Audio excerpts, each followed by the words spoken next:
And ito naman guys 'no, ito na nga yung sinasabi natin na, revival kasi nga yung iba sa inyo talaga may mga tumutulong sa inyo at saka nire-reward talaga kayo ni universe ng mga good karma. Ito yung swerte na sinasabi natin mga ka-pixie, 'di ba? Sabi natin kanina na yung iba sa inyo talagang suswertehin. Sinusuwerte kayo sa buhay kasi may mga good karma na binabalik sa inyo si universe. Si universe yung magbabalik sa inyo guys 'no, ng mga blessings, mga biyaya na deserve niyo, sa buhay kaya talagang feeling niyo sinusuwerte kayo. And bukod dito sa mga rewards na 'to, eto talaga guys, feeling ko mag-aani talaga kayo.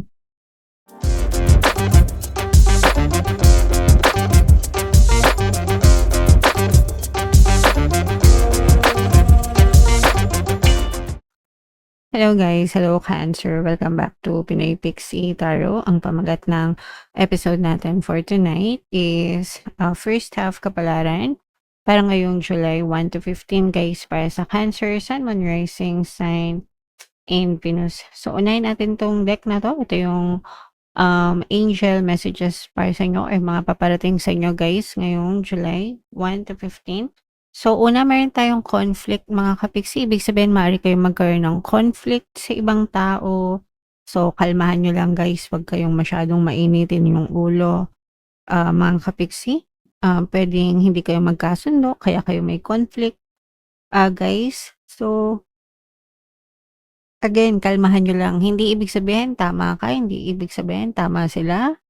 Puwedeng magkaiba lang kayo ng, um, preference sa buhay. So, hindi niyo sila kailangang pilitin, hindi nila kayo kailangang pilitin din, mga ka-pixie. So, yeah, iwasan yung gulo, iwasan yung init ng ulo, palaging maging kalmado, Cancer. So, yung next, wow, ito naman ay swerte, grabe, i-claim niyo na 'to guys. Remind niyo na 'to guys 'no, swerte, good luck, good fortune, yung iba sa inyo guys talagang feeling niyo makaka-jackpot kayo, especially this is Cancer season guys 'no. So, officially nasa Cancer season na tayo, so ibig sabihin talagang swerte kayo ngayong season niyo. Guys, may mga swerteng paparating sa inyo, good luck, good fortune, maaari kayong maka-jackpot, hindi yung jackpot guys, hindi lang yan jackpot na manalo sa loto or manalo sa sugal or whatever. Pwede rin na manalo kayo sa mga malalaking project, manalo kayo sa malalaking kliyente, manalo kayo sa trabaho. Yun yung ibig sabihin nun, yung tipong maka-jackpot kayo ng mga magagandang deal, mga magagandang transaksyon, mga magagandang kontrata, mga magagandang kliyente, no? Lahat ng klaseng feeling nyo naka-jackpot kayo sa buhay, okay? So, i-claim niyo na 'to agad guys, i-mind-mind niyo na 'tong mga swerte na 'to, good luck, good fortune, especially kung talaga nagma-manifest kayo, guys, okay? Alright. And another message for you, Cancer.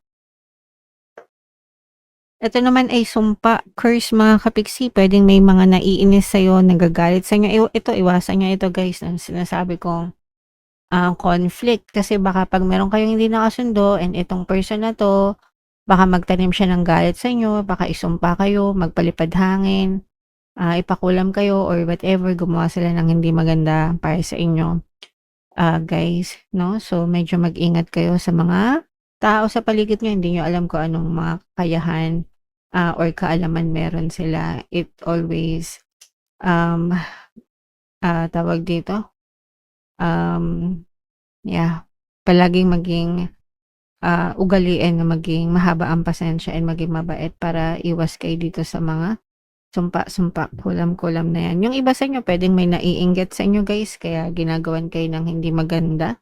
So you need protection. Ang pinaka-the best na protection siyempre guys, dasal, 'no? You have to dasal. You have to pray. Meron tayong mga spirit guides guys and yung role ng mga spirit guides kasama yung protection dun. Kaya dapat talaga palagi kayong nagdadasal, mga kapiksi, okey? Alright. So, eto guys, etong swerte, good luck, good fortune, i-mind-mind niyo na sa comment section. Eto naman ay sa love guys, tingnan naman natin yung, um, love message sa inyo. A love connection will soon surprise you, arriving when you are least prepared, but exactly when you need it most.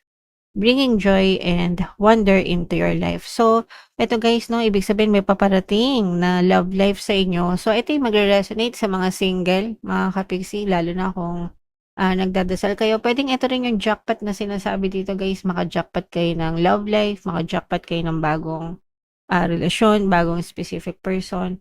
So, make sure na, ipinagdadasal niyo yung tamang person na dumating sa buhay 'no, mga kapiksi, okey? So, lahat 'yan pinagdadasal guys.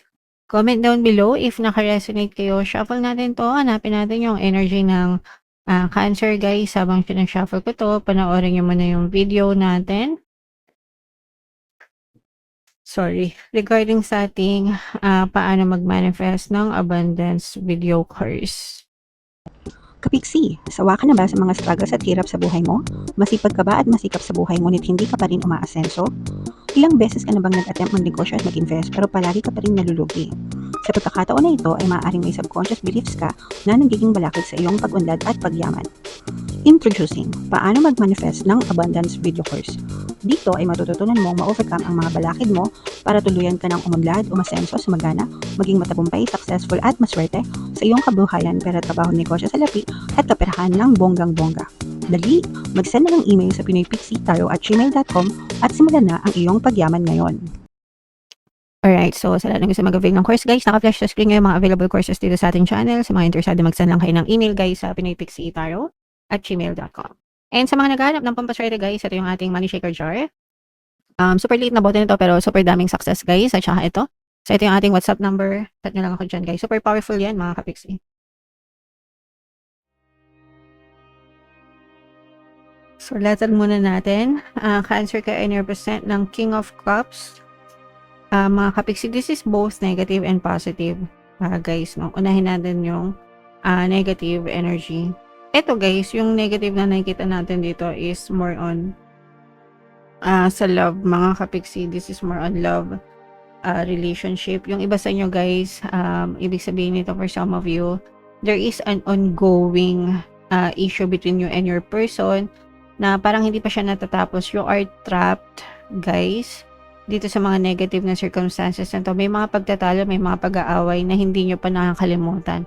Paulit-ulit na nag-spiral sa isip nyo. Pwede may mga issue din kayo sa pera nitong person mo, lalo na kung matigas yung, parang pasaway, matigas yung ulo ng person mo, kunwari sugarol siya, nag-online gambling, mga ganyan, or gambling kahit hindi online, gambling, sugal, yung mga bisyo, ganyan, yung tipong wala siyang pakialam, sarili niya lang yung iniisip niya. And for some of you, meron na rin cold treatment dito guys. Ibig sabihin malamig na sa inyo yung person nyo, mga kapiksi. And yung iba, dito parang may pagka-martyr pa yung iba sa inyo guys, no? Tinitiis nyo ba, mga kapiksi? And you're still hoping, no? Kasi meron pang love dito guys, at least dun sa part nyo, mga kapiksi, na you're hoping na magbago pa sila.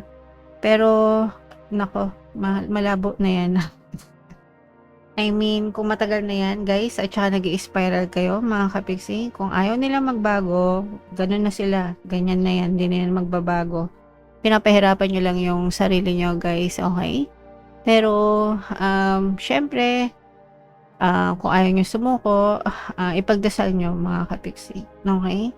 Alright, and yan yung nakikita natin sa negative, guys. Sa positive naman, ito guys, napaka-positive nito para sa inyong kabuhayan. Ito yung revival guys, revival ng inyong kabuhayan. So pag sinabing revival, nabubuhay ulit, nakaka-recover ulit, nakakabangon ulit, no? Nabubuhay ulit, no? So, magre-resonate ito dun sa mga kapiksi natin na bumagsak sa buhay, nag-fail sa buhay, yung mga bumagsak, mga kapiksi, mga kabangon ulit kayo. May mga plano kayo guys, no? May mga plano kayo kung paano kayo makakabangon, mga kapiksi, and yung mga plano nyo, syempre kailangan nyo sabayan ng action guys, no? Para talaga magkaroon kayo ng magandang resulta. Pero so far, ito yung magandang pangitain, no, na marirevive nyo, mabubuhay nyo ulit yung inyong mga kabuhayan. Yung mga plano nyo guys, eto nakikita natin na unti-unti na kayong kumikilos, no. So yun talaga, para sa success kayo, kailangan kumilos para sa magandang progreso, mga kapiksi. Okay? So yan, i-mind nyo na yung recovery, itong revival na to guys, sa buhay. Meron din mga taong tumutulong sa inyo guys. Yun din yung reason kung bakit nare-revive, no, yung inyong pamumuhay. And ang nakikita natin dito is slow progress, but it's still a progress guys, no. And ito guys, unahin muna natin ito. These are cheating issues mga kapiksi, no. Yun pa rin yung sa love guys, kaya yung iba sa inyo talagang broken hearted pagdating sa love. Pero sabi ko nga guys, yung iba kumakapit pa no. So mapapagod din kayo dyan mga kapiksi. Pero regardless kung whatever ko ano man yung issues nyo sa relationship guys, always protect yourself, no. Know your worth mga kapiksi. Hindi mo deserve na masaktan ng paulit-ulit dahil sa panloloko na ginawa sa inyo ng inyong mga partner o specific person. Dapat you know when to end things, and you love yourself and you give yourself some respect guys. Okay? Alright. And ito naman guys, no, ito na nga yung sinasabi natin na revival, kasi nga yung iba sa inyo talaga may mga tumutulong sa inyo, at saka nire-reward talaga kayo ni universe ng mga good karma. Ito yung swerte na sinasabi natin mga kapiksi, di ba?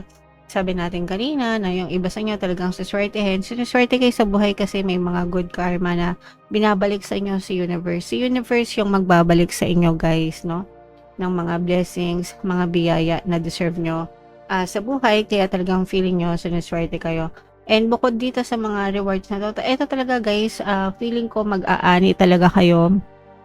Ibig sabihin, yung mga bunga ng mga pagsisikap nyo and pagtutsaga nyo sa buhay, plus yung mga kawang gawa nyo, bukod sa pagiging masipag nyo, bukod sa kawang gawa nyo mga kapiksi, talagang binabalik sa inyo ni universe yung mga biyaya na deserve nyo sa buhay. So you're lucky. Swerte kayo guys. And mag-affirm lang kayo guys pagdating sa swerte. I'm lucky, I'm lucky, I'm lucky. Swerte ako, swerte ako, swerte ako, swerte ako sa lahat ng aspeto ng buhay ko. So palagi nyo lang yan sabihin guys, para talagang certain kayo or palagi kayo maka-experience ng good luck sa inyong buhay, Cancer. Alright?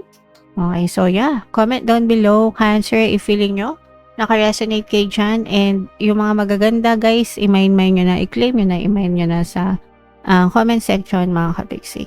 For more tarot readings, ito yung playlist nyo. Ito naman yung ating success stories ng paano mag-manifest ng abundance video course. Panoorin itong video natin guys about money shaker jars. Thank you for liking, sharing, and subscribing. See you next time guys. I love you all. Have a nice day. Bye-bye.